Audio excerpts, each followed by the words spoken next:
Hello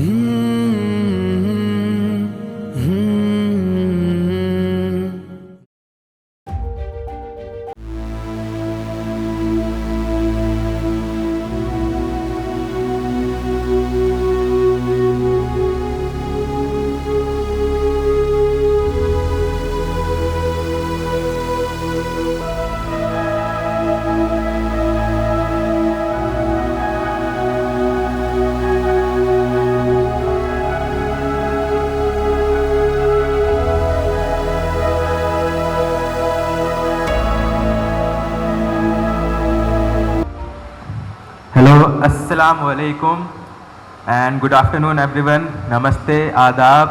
आप सभी का बहुत बहुत तहे दिल से मैं शुक्र अदा करता हूँ कि आप यहाँ आए हैं। पिछले काफ़ी घंटों से यहाँ बैठे हुए हैं सिर्फ मेरी टूटी फूटी स्पीच सुनने के लिए। कोशिश करूँगा कि शायद कुछ अच्छा बोल पाऊँ जो आप में से किसी को मोटिवेट कर दे, इंस्पायर कर दे, और इंशाल्लाह मेरा यहाँ आने का जो मकासद है वो पूरा हो जाए। खुदा उसको कबूल अता फरमाए। Thank you Misbah and Ilyas मुझे यहाँ डायस पे इनवाइट करने के लिए। तो सबसे पहले तो मैं शुक्र अदा करना चाहूँगा MSIS फाउंडेशन का, MS एजुकेशन फाउंडेशन का, लतीफ़ सर जो चेयरमैन हैं, अनवर सर, मुअज़्ज़म सर जिन्होंने इस पूरे इदारे तंजीम को काफ़ी वक्त से अपनी मेहनत से चलाया है, खून पसीने से सींचा है, और आज अल्हम्दुलिल्लाह से काफ़ी कामयाबी उनको अल्लाह ने मुबारक अता फरमाई है। इसका मैं उनको बहुत बहुत मुबारकबाद देता हूँ। साथ ही स्टेज पर हमारे साथ तशरीफ़ लाए हैं पूर्व police commissioner AK Khan sir, उनका मैं तहे दिल से शुक्र अदा करना चाहूँगा। अमीरुल्लाह सर, उनका मैं थैंक यू बोलना चाहूँगा कि वो यहाँ पर हैं, आज अपने बिज़ी शेड्यूल से वक्त निकाल के हमारे साथ यहाँ तशरीफ़ लेके आए हैं। शुक्रिया आप सभी का। तो हैदराबादियों, क्या हाल, खैरियत? आवाज नहीं आ रही यार। क्या कहते हैं हैदराबादी में? यारों, क्या यारों, आवाज नहीं आ रही? थोड़ा जोर से कुछ बोलिए। कैसे, खैरियत? माशाल्लाह माशाल्लाह, बहुत खूब बहुत खूब। आज शायद ज़िंदगी में पहली बार मुझे मौका मिला है कि इतने बड़े गैदरिंग जिसमें 3 से 4 हज़ार लोग माशाल्लाह से मौजूद हैं और हारिस को और मुझे ही सुनने के लिए आए हैं। तो सबसे पहले तो मैं आप सभी को बहुत शुक्रिया अदा करना चाहूँगा कि फिर से आप यहाँ पर आए।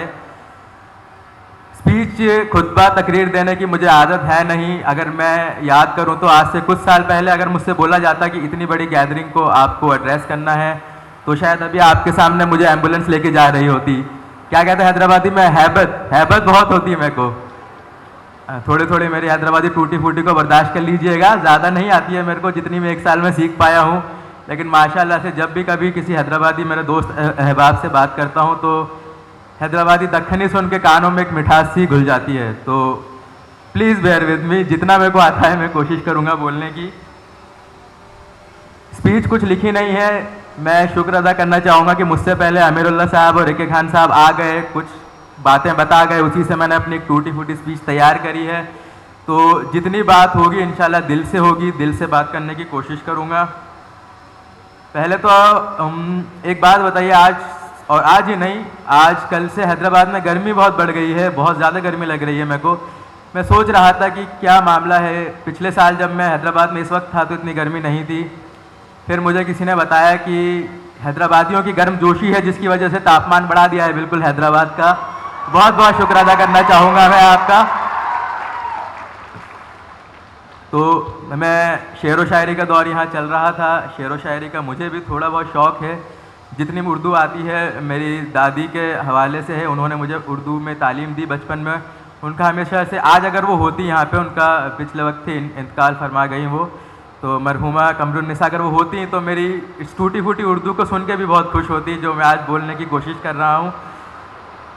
तो उर्दू में रहेगा, लेकिन बीच बीच में क्योंकि मेरी शुरुआती तालीमात ज़्यादातर हिंदी में ही हुई है, इंग्लिश में हुई है, तो बीच में हिंदी इंग्लिश हर चीज़ का मैं इस्तेमाल करूँगा अपनी बात आप तक रखने में, पहुँचाने में। तो मुझे हरिवंश राय बच्चन की एक कविता याद आती है। क्या आप में से कोई जानता है हरिवंश राय बच्चन कौन है? चलिए मैं खवातीन, लेडीज़ में से किसी को मौका देना चाहूँगा। जी आप बताइए, आप आगे ही बैठे हुए हैं। Thank you so much, that is very correct. Father of Amitabh Bachchan. उनकी एक कविता है, उसकी मैं 4 लाइनें आपको 4 पंक्तियाँ सुनाना चाहूँगा, जिसने हमेशा मुझे मेरी यूपीएससी की जर्नी में मोटिवेट किया, आगे बढ़ाते रहे।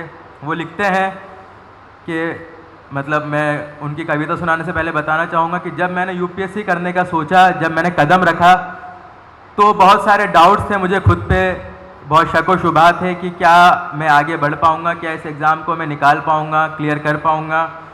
तो ये कुछ लाइनें थी जो मुझे बहुत हौसला अफजाई देती थी, बहुत मोटिवेशन देती थी, मैं आपके साथ शेयर करना चाहूँगा। वो लिखते हैं, जब नाव जल में छोड़ दी, जब नाव जल में छोड़ दी, तूफ़ान में ही मोड़ दी, दे दी चुनौती सिंधु को, फिर धार क्या मझधार क्या। यानी कि वो कहते हैं कि जब समुंदर में आपने अपनी नाव कश्ती को डाल ही दिया है, सफ़र को निकल पड़े हैं, तूफ़ान के सामने उसको आप मोड़ के चलाते जा रहे हैं, सिंधु को, सिंधु यानी जो हमारे इंडस रिवर है, उसमें आप उसको चुनौती, उसको आपने एक चैलेंज दिया है कि मैं तेरे थपेड़ों का सामना करते हुए भी आगे बढ़ता रहूँगा, तो फिर तूफ़ानों से क्या घबराना। ये इसी तरह से मैं आगे बढ़ता रहा और इंशाल्लाह उम्मीद है कि आज आप जो मुझे सुनने आए हैं, इससे आपको भी मोटिवेशन मिलेगा, इंस्पिरेशन मिलेगा और आगे बढ़ेंगे इंशाल्लाह। सबसे पहले तो मैं बहुत खुशी है आज ये देख के कि लेडीज़, ख़वातीन की काफ़ी ज़्यादा तादाद यहाँ पर है। काफ़ी कहा जाता है, सुना जाता है, पढ़ा जाता है कि मुसलमानों में ख़वातीन को आगे नहीं बढ़ने दिया जाता, घरों में ही बांध के रखा जाता है। तो आज आप सब ने यहाँ आके ये साबित कर दिया है कि नहीं, ऐसा कुछ नहीं है। मुसलमान औरतें भी, मुसलमान ख़वातीन भी हमारे देश के तरक्की में, डेवलपमेंट में और पब्लिक लाइफ में उतना ही रोल निभा सकती हैं, बल्कि उससे ज़्यादा निभा सकती हैं। तो मैं एक बार चाहूँगा आप इनके लिए ज़ोर से एक बार तालियां बजा दें प्लीज़। माशाल्लाह माशाल्लाह, बहुत बहुत शुक्रिया, बहुत बहुत शुक्रिया। तो मेरे को आज यहाँ मैं जब आया तो मुझे सर ने बोला कि आपको बच्चों को मोटिवेट करना है, कुछ इस तरह की स्पीच देनी है कि मोटिवेट हो। इंशाल्लाह आज यहाँ 2 लोग बैठे हैं एमएस के मंच पे, एमएस के प्लेटफॉर्म पे। इंशाल्लाह आने वाले सालों में 2 की जगह 20 आईएएस बैठे हों, अल्लाह से दुआ है। लेकिन मैं जब अपनी कार में आ रहा था यहाँ पे, तो मैं यही सोच रहा था कि मोटिवेशन दिया जाए इंशाल्लाह, लेकिन फिर मेरे दिमाग में एक अल्फाज आया, इंस्पिरेशन। मोटिवेशन, इंस्पिरेशन, काफ़ी लोग इनमें कंफ्यूज हो जाते हैं कि मोटिवेशन क्या होता है। मैं खुद भी काफ़ी वक्त तक रहा। क्या आप में से कोई मुझे बता सकता है इन दोनों में क्या फ़र्क होता है, मोटिवेशन और इंस्पिरेशन में? दोनों इंग्लिश के अल्फाज हैं, मुझे माफ़ करना, इनका उर्दू का माना मुझे मालूम नहीं है, तो इंग्लिश में ही बताऊंगा। क्या है जो कोई मुझे बता पाए यहाँ पे ऑडियंस में? चलिए कोई बात नहीं, इंशाल्लाह जब अपनी बात ख़त्म करूँगा तो इस पे वापस आऊँगा और आपको समझाऊँगा कि इनका माने क्या है। तो आज का जो ये प्रोग्राम है, मैं देख सकता हूँ बोर्ड पे बार बार लिखा है dream big, dream big, dream big. Dream यानी ख्वाब देखना, सपने देखना। जैसे मैंने एक सपना देखा था, हारिस ने देखा, खुदा ने हम सभी को कामयाबी अता फरमाई, हम दोनों को, आप सभी की दुआएं थी। लेकिन क्यों ड्रीम बिग? तो उसके मुतालिक मुझे एक अजीम प्रेम जी हैं जो हमारे एंटरप्रेन्योर हैं, विप्रो के फाउंडर हैं, उनका एक कोट याद आता है। वो कहा करते थे कि if your dreams are not big, if your dreams are like that people are not making fun of you. अगर आपके ख्वाब ऐसे हैं कि लोग आपका मुखालिफत नहीं कर रहे, आपका मजाक नहीं उड़ा रहे हैं, तो आपके सपने, आपके ख्वाब बहुत छोटे हैं, आपको देखना ही नहीं चाहिए। इसलिए ज़रूरत है आज IAMS एकेडमी के प्लेटफॉर्म से जो ये ड्रीम बिग की मुहिम इन्होंने चालू करी है, यकीनन आज के दौर में हमें ज़रूरी है कि हमारे ख्वाब बड़े होने चाहिए और उसके बाद खुदा से, अल्लाह से दुआ रहती है कि उनको मुकम्मल करने की भी हमें तौफीक अता फरमाता है। जब तक आप ख्वाब बड़े नहीं देखेंगे, जब तक उनको पूरा नहीं कर पाएंगे। इंग्लिश में एक कहावत है कि if you shoot for the stars you will land on the moon.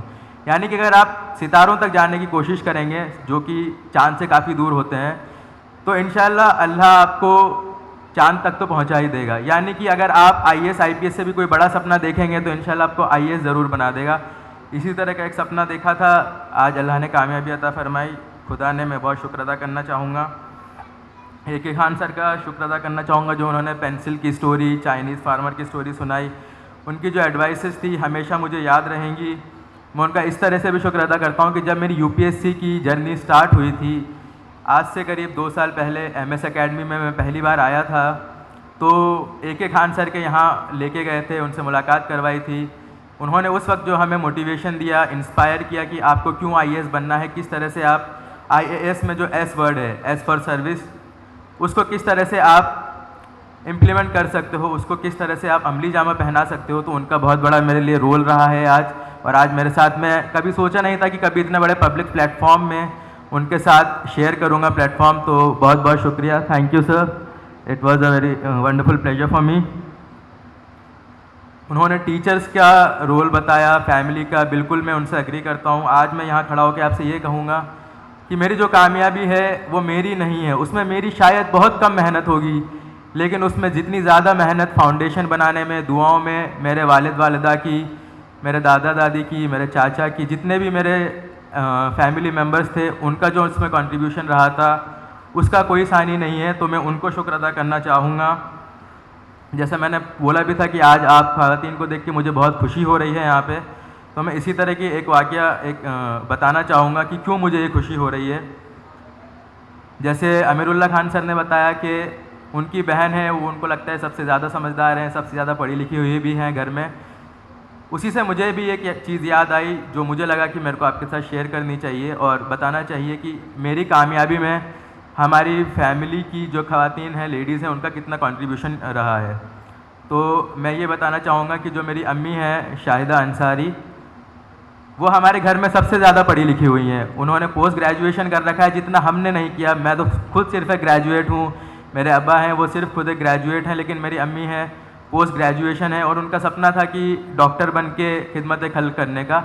उस वक्त परेशानियाँ रहा करती थी, इतना आसानी से स्टडी मटेरियल, किताबें अवेलेबल नहीं होती थी, तो अल्लाह का कुछ और ही प्लान था शायद, तो वो तो सपना कबूल नहीं हो पाया, मुकम्मल नहीं हो पाया। लेकिन आज जब मैं अपने आप को कामयाब देखता हूँ, जब आप वो मुझे कामयाब देखती हैं, तो वो समझती हैं कि उन्हीं का सपना पूरा हो चुका है। और साथ ही साथ मेरी जो छोटी बहन है नौरीन सदफ़, वो खुद भी एक MBBS डॉक्टर हैं, तो उन्होंने भी मेरी अम्मी का, मेरे लिए भी वो चाहती थी कि मैं भी डॉक्टर बनूं, लेकिन इतनी सारी किताबों का रट्टा मुझसे मारा नहीं जाता था। किताबें देख के मेरे को बहुत डर लगता था बचपन से कि यार अजीब अजीब से नामा है, इतने सारे कैसे याद करा जाएगा। लेकिन खैर उसने ये कामयाबी हासिल करी है, तो मेरी अम्मी जान को उसने जो सपना पूरा किया उसके लिए मैं उसका शुक्र अदा करना चाहूँगा। मेरे वालिद हैं, जैसा अमीरुल्लाह खान साहब ने कहा बिल्कुल, कि कभी फैमिली हमें यह महसूस नहीं होने देती है कि हम तुम्हारे लिए इतनी कुर्बानियाँ दे रहे हैं या हम तुम पे कोई एहसानात कर रहे हैं। बहुत उनका बड़ा रोल रहा है, जिस तरह से उनकी नौकरी रही है, जिस तरह से मसरूफ़ियत रही है, फिर भी मेरे लिए वक्त निकालना। मेरा चचा है, उन्होंने मेरी बचपन में तरबियत करी। अबू हमेशा बिज़ी ही रहते थे मोस्टली काम के सिलसिले में। उन्होंने आज जितना मेरा कंट्रीब्यूशन उनका है, जब तक मैं उनको शुक्र अदा नहीं कर देता, मुझे लगता है कि मेरी कामयाबी जो मैं यहाँ आपके सामने आया हूँ वो अधूरी ही रहेगी। इसलिए मैं तहे दिल से उनका शुक्र अदा करना चाहता हूँ। और आखिर में मेरे मरहूम दादा जान लुकमान अहमद और मरहूमा दादी कमरुन्निसा, जिनका पिछले साल ही कोविड की वजह से इंतकाल हुआ 2020 में, जब मेरा प्रीलिम्स सिर्फ 1 महीना पहले रह गया था। उस वक्त उनको खोना मेरे लिए एक बहुत बड़ा चैलेंज था। मुझे ये भी तक लगने लगा था कि शायद मैं पिछली बार का जो अटेम्प्ट था वो मैं ना दे पाऊँ, शायद छोड़ भी दूँ, क्योंकि जो सदमा पहुंचा था मेरे लिए, मैं उनसे ज़्यादा, यहाँ तक कि मैं ये कहूँगा कि मेरे वालिद वालिदा से ज़्यादा नज़दीकियाँ, ज़्यादा प्यार मैं उनको किया करता था। आज मैं जहाँ जो भी हूँ, उनका एक बहुत बड़ा कंट्रीब्यूशन है मुझे यहाँ तक पहुँचाने में। अल्लाह उनको जन्नत नसीब अता फ़रमाए इंशाअल्लाह। उनको मैं शुक्र अदा करना चाहूँगा इसके थ्रू, जो उनका कंट्रीब्यूशन आज मेरे लिए रहा है वो अनपैरेलल्ड है। शायद ही कोई मेरी ज़िंदगी में मेरे लिए इतना कुछ कर पाया है जितना उन्होंने मेरे लिए किया है, उनका मैं शुक्र अदा करना चाहूँगा। ये सब तो था ही सही, उसके अलावा हैदराबाद और हैदराबादियों का, हैदराबाद हमेशा मेरे दिल के नज़दीक रहा है। कहते हैं कि आप हैदराबाद छोड़ सकते हैं, लेकिन हैदराबाद आपको नहीं छोड़ सकता। मैं दिल्ली में रहा, मैं कोटा राजस्थान का रहने वाला हूँ, कोटा में रहा, लेकिन हमेशा हैदराबाद की याद आती रही। हैदराबाद की बिरयानियों की याद, हैदराबाद की मंदियों की याद, जो वहाँ पे नहीं मिलती थी। आते ही मैंने सबसे पहले तो इन्हीं पे नोश फरमाया कि पता नहीं फिर आगे कब मौका मिले। साथ ही साथ मैं बहुत शुक्र अदा करना चाहूँगा कमिश्नर साहब हैदराबाद अंजनी कुमार महेश भागवत जी, उनका काफ़ी कंट्रीब्यूशन रहा मेरे गाइडेंस में, इंटरव्यू हो या मेंस हो, जो भी हो, फेलिसिटेशन किया उन्होंने मेरा। तो हैदराबाद ओवरऑल मेरे दिल के काफ़ी नज़दीक है, हैदराबादी भी काफ़ी नज़दीक हैं। आप सभी का शुक्र अदा मैं करना चाहूँगा। तो काफ़ी लंबा हो जाएगा, थोड़ा छोटा रखने की कोशिश करते हैं इसको। मैं अपना ब्रीफ एक इंट्रोडक्शन देता हूँ आपको। मैं नाम मेरा तो आप जानते हैं वैसे, लेकिन फिर भी एक बार दोहराना फ़र्ज़ बनता है। फैज़ान अहमद हूँ, मैं कोटा राजस्थान से ताल्लुक़ रखता हूँ। मेरी स्कूली पढ़ाई सेंट पॉल स्कूल माला रोड से हुई। उसके बाद मैंने ग्रेजुएशन करा 2018 में मैकेनिकल इंजीनियरिंग से बीटेक, और 2018 के बाद से ही मैंने यूपीएससी की तैयारी शुरू करी। यहाँ मैं गौर फ़िक्र करना चाहूँगा, ध्यान दिलाना चाहूँगा कि एमएस का मेरे कामयाबी में कितना कंट्रीब्यूशन रहा है। अगर मैं कहूँ कि एमएस की वजह से ही आज मैं आईएएस बना हूँ, इंशाल्लाह वो सर्विस मिलेगी मेरे को, तो वो गलत नहीं होगा। 2018 में जब मैंने ग्रेजुएशन करा था, तो जैसे बाकी सब उस मेरे हम उम्र 22-23 साल के लड़कों का रहता है कि बहुत पढ़ाई कर ली, हम 18 साल से तो पढ़ ही रहे हैं, अब थोड़ा मस्ती मज़ा किया जाएगा। मेरे भी कुछ इसी तरह के ख्यालात थे कि थोड़ा एंजॉय किया जाएगा लाइफ को। मेरे को ऐसा कभी था नहीं कि आईएएस बनना है या यूपीएससी का इम्तिहान देना है, इस तरह की कामयाबी हासिल करनी है। लेकिन एक बार ऐसे ही व्हाट्सएप में, फैमिली का जो व्हाट्सएप ग्रुप होता है, वहाँ पे गुड मॉर्निंग के अलावा कभी कभी कुछ अच्छी चीज़ें भी आ जाती हैं, वरना तो ज़्यादातर लोग गुड मॉर्निंग सलाम के ही मैसेज भेजते हैं। तो वहाँ मुझे एक एमएस का इश्तिहार मिला। उसमें मैंने देखा कि एमएस एकेडमी एग्ज़ाम कंडक्ट करवा रही है यूपीएससी के लिए। मेरा देने का तो मन नहीं था, क्योंकि जैसे मैंने बताया मस्ती करने का मन उस वक्त थोड़ा ज़्यादा था।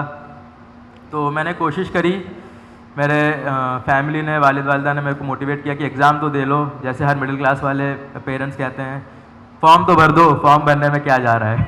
तो उन्होंने मेरे को बोला फॉर्म भर दो। मैंने फॉर्म भरा, अल्हम्दुलिल्लाह से एग्ज़ाम दिया, पास हुआ उसमें। तब शायद मुझे लगा कि एक अल्लाह की निशानी है, खुदा मुझे कह रहा है कि इस तरफ से एक बुलावा आया है, ये तुम्हारी मंजिल है। तब तक मुझे शायद अपनी मंजिल का एहसास नहीं था कि कहाँ जाऊँगा, क्या जाऊँगा। एग्ज़ाम दिया, सिलेक्शन हुआ। 2018 से 2019 के बीच पहला अटेम्प्ट मैंने एमएस एकेडमी में रहते हुए हैदराबाद में दिया। काफ़ी सारी सहूलियतें जो मुझे मुहैया कराई गई, चाहे किताब हो, गेस्ट लेक्चर्स हों, एक खान सर से गाइडेंस हो, हर तरह की जो चीज़, माफ़ कीजिएगा, हर तरह की जो चीज़ मुझे मिल सकती थी, जो मैं चाह सकता था, एमएस ने मुझे मुहैया कराई। तो उसके लिए मैं उनका शुक्र अदा करता हूँ। काफ़ी बड़ा उनका कंट्रीब्यूशन रहा है मेरे इस कामयाबी में, मेरे सक्सेस में। तो थैंक यू सो मच। मैं एक चीज़ ये कहना चाहूँगा कि कामयाबी मिली, शायद मेरी मेहनत थी, ठीक है, लेकिन मेहनत से ज़्यादा मैं आप सभी जो यहाँ पे एमएस एजुकेशन के स्टूडेंट्स हैं, स्कूल